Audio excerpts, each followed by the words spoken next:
Mga kababayan, si Kamanong po ay nagbabalik pong muli para po komentuhan po kayo dito po sa Tambayang Makabayan. Samahan niyo po ang inyong lingkod.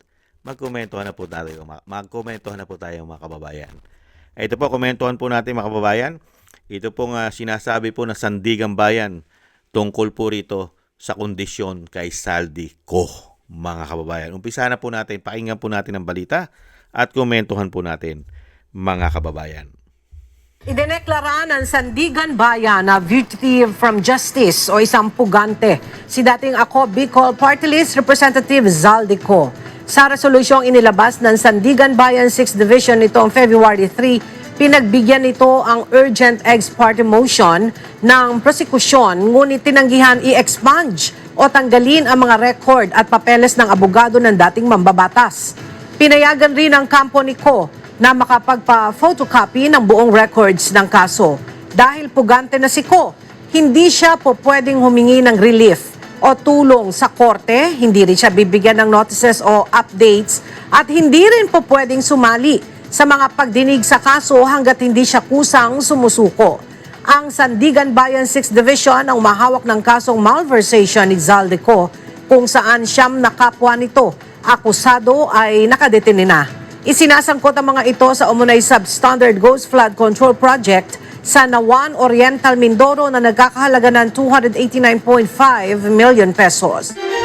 Po mga tambay, yan po, siya po ang nasasangkot daw po sa maanumalyang flood control issue, mga kababayan. Mga mahihinang standard at syempre karamihan dyan, alam naman natin, napakarami nilang ginawang ghost project.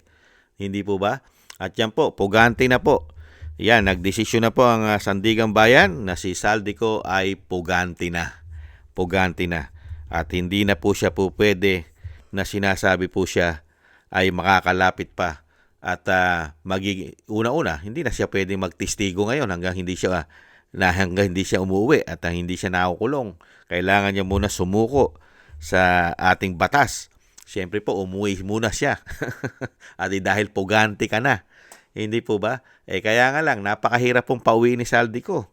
Dahil kung yan po ay mabilis pauwiin, alam naman po ng gobyerno ngayon kung nasaan yan. Hindi po ba? Kaya nga lang po, tinutukan po ba? Matatapos na naman po ang Pebrero. Hindi po ba? Pinauwi na po ba? Tinutukan po ba? Pugante na ngayon. At ang pinakamasakit po, si Zaldico ay may hawak din po na sinasabi ng Vice President na golden visa. Golden visa. Paano yung bansa na pinuntahan niya sa Europa? Hindi ba? Ay hindi po saklaw ng Pilipinas. Mga kababayan, may sarili na po siyang bansa ngayon. Kung totoo ang sinasabi ng Vice President na itong mga politiko na ito ay nagkakaroon ng golden visa at maninirahan na sila sa bansa na napili nila. At doon ay pwede pa silang magnegosyo at mahirap nang habulin umano ng gobyerno ng Pilipinas. Hindi po ba? Dahil may mga immunity na sila ron. Hindi kaya? At dala-dala po ang mga ninakaw dito sa ating bansa ng mga hayop na yan umano. At syempre po mga kababayan, pag nilagyan mo po ng pag-aaral at logic yan, mga kababayan, sa tingin nyo, papayag naman si Zaldico na siya lang po ang makulong? Real talk. Siya po ay ginawang aso. Di po ba? Ginawang utusan, mga kababayan. Sa tingin nyo, kung si Zaldico ay iipitin nila na siya lang ang makulong dahil dito sa maanumalyang korupsyon ng flood control. Kung ako naman kay Zaldico, kung ako kay Zaldico, nanganganib na ang buhay ko, abay, idadamay ko na sila. Ang lagay ba naman? Hindi po ba? Ang lagay ba naman, ako lang ang makukulong? Ako lang ba ang nagnakaw? Kung nagnakaw man siya, di ba, di hamak na mas malaki ang ninakaw nyo sa akin? Umano, dahil kayo ang mga boss. Imposible naman na mas malaki pa ninakaw ni Zaldico. Siya po'y utusan, tauhan, kisaro sa amo. Hindi po ba, mga kababayan? Kaya nga lang po nananatili na ang sisi ng korupsyon at ngayon po'y puganti na si Saldico. Kasi po ang inimbestigahan lang po at tinutukan nila ay si Saldico. Never natin nakita na nag-imbestiga sila. Pati ang ICI ay nakita po ba natin nag-imbestiga sa Ilocos Norte? Nakita po ba natin nag-imbestiga doon sa Baluarte, sa Leyte, sa distrito ni Tambaluslos na tinatawag ng Vice President? Nakita po ba natin nag-imbestiga ron? Pati po ang DPWH, nakita nyo po bang nag-imbestiga ron? Sila Secretary Dizon, sa Ilocos Norte, sa distrito ni Sandro, sa distrito ni Tambaluslos, at nakita rin po ba natin iniimbestigahan yung issue, pati po ang mga tawagan at text at yung delivery ng pera sa kanila? Naimbestigahan po ba? At tinututukan po ba yan ng Senado at ng Kongreso? Hindi po ba hindi? Nakatutok lang po sila kay Saldico. At dito, may napakulong naman po kaya lang isang bong lang. Isang bong lang po ang napakulong, hindi po bong-bong. Bong lang, Revilla.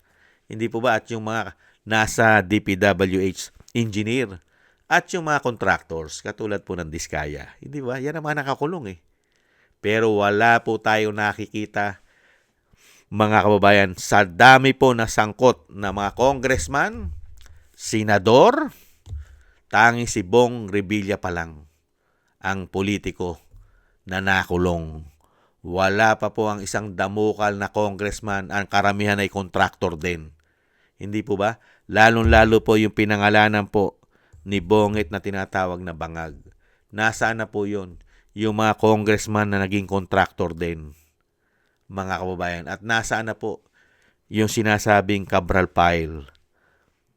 Yung Cabral Piles, di ba? Wala na rin po. Natatabunan na po, mga kababayan. At talagang dinodoktrinahan na po ang Pilipino na si Saldico ang ugat ng korupsyon at siya po'y puganti na. Darating naman po ang tamang panahon, mga kababayan, kung hindi po sila magtatagumpay. Pag hindi po kasi sila nagtagumpay, mga kababayan, marami pa pong makukulong pag hindi sila nagtagumpay. Lalong-lalo po ang tagumpay po'y mapupunta po sa kabutihan at doon sa humihingi ng katarungan sa ginawa po nila, nakabalbalan at kawalangian at katarantaduhan at nagkamatay pa ang ating mga kababayan dahil sa mga proyekto nilang flood control. Napakaraming namatay ng mga Pilipino sa Bicol, sa Luzon, ganon din sa Cebu. Hindi po ba sa Mindanao? Kaya nga masasabi mo Luzon, Visaya, Mindanao Hindi po ba ang mga proyekto nila? Kaya nga po pagka po hindi sila nagtagumpay, marami pong makukulong, hindi lang si Saldico. Kaya nga lang po ang sinasabi ng Vice President, mga kababayan, totoo po yun. Mga kababayan, ang nakikita po kasi ng Vice President, dahil nga po kailangan po nila ipagtanggol ang mga sarili nila. Ang nakikita po ng Vice President, baka hindi po sila umalis sa kapangyarihan para po manatili ang seguridad nila. At syempre po, para po si Saldico na lang po ang magsakripisyo. Kung may katotohanan po sinasabi ng Vice President na dito sa gobyerno na ito ay nakikita niya na baka wala ng plano na umalis pa sa kapangyarihan. Dahil pag umalis sila sa kapangyarihan, baka po makasama nila si Bong Revilla umano. Hindi po ba? Kaya tingnan na lang po natin, mga tambay. Dahil nga po, hindi naman po lahat ng panahon ay kanila. At ang panahon po ay lumilipas. Hindi po ba? Ang panahon ay lumilipas, kahit po tayo, kahit po si Kamanong, lilipas po. Lahat po tayo ay lilipas. Hindi po ba? At lahat po tayo nagkakasakit. Mga kababayan, yan po ang matinding kalaban nila. Mga kababayan, pagka sila po ay nagkasakit at nawala. Patay silang bata sila, mga kababayan. Yan po, mga kababayan, ang desisyon po ng Sandigan Bayan kay Saldico. Isa na po siyang pugante. Kailan kaya magiging pugante ang iba? Safe na safe. Kawawa rin to si Saldico no? Mga kababayan. Hindi po. Talagang ginawa lang po nilang ito, panakip. At talagang si Saldico lang ang ginawa talaga nilang para po yung sinasabing save the king, save the queen, save the prince, di ba? Save the duke, yung duke o yung duke. Lahat isa-save po ni Saldico yan. Hindi kaya at sinave niya rin po ang institusyon ng Kongreso. Hindi kaya sinave din ni Saldico? Dahil siya lang po ang itinuturo Hindi ba? Napakaraming mga congressman safe. Di ba? Mga senador safe. Si Saldico lang talaga. Hindi po ba? Kaya umaasa po si Kamanong sa mga darating na panahon, excuse me po, ay mabaliktad naman po ang sitwasyon. Yung totoo po ang talaga pong mahuli at mapanagot at isuka po ang mga ninakaw nila. Yung totoo pong ulo. Hindi po yung nag-uulu-uluhan lang. Hindi po ba? Yung totoong ulo, mga kababayan.